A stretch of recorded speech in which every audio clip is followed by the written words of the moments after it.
আরে এই দাঁড়াও দাঁড়াও দাঁড়াও, কি হয়েছে? দেখুন না প্রধান সাহেব। প্রধান সাহেব, তার মানে পরিষ্কার এই বাচ্চা। না প্রধান সাহেব, এই আমার ছেলে। কি করে? ওর কোনো সন্তান হয়নি বলে ওর স্বামী আমার ছেলেকে এনেছিল। প্রধান সাহেব, এদের দুজনকে বলুন বাচ্চাকে বুকে দুধ খাওয়াতে, তাহলেই প্রমাণ হয়ে যাবে এই বাচ্চা কার। হ্যাঁ হ্যাঁ, তাই হবে।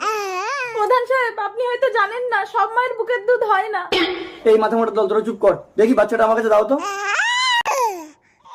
আরে প্রধান সাহেব, কি করছেন? বাচ্চাটাকে বৃষ্টির মধ্যে রাস্তায় শুয়ে দিচ্ছেন। এই বাচ্চার কান্না শুনে যে চুপচাপ দাঁড়িয়ে থাকতে পারবে সেই বাচ্চার প্রকৃত মা।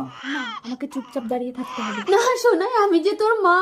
দেখেছেন প্রধান সাহেব, আমি কিন্তু চুপচাপ দাঁড়িয়েছিলাম, তার মানে আমি ওর আসল মা। না, তার মানে তুমিই নকল মা। হ্যাঁ পালকি, হসপিটালে যখন তুমি মৃত সন্তানের জন্ম দিয়েছিল তখন ইনি নিজের সন্তানকে ভিক্ষে দিয়ে তোমার জীবন বাঁচিয়েছিল। তুমি ভিখারি সেজে নিজের বাচ্চাকে চুরি করলে?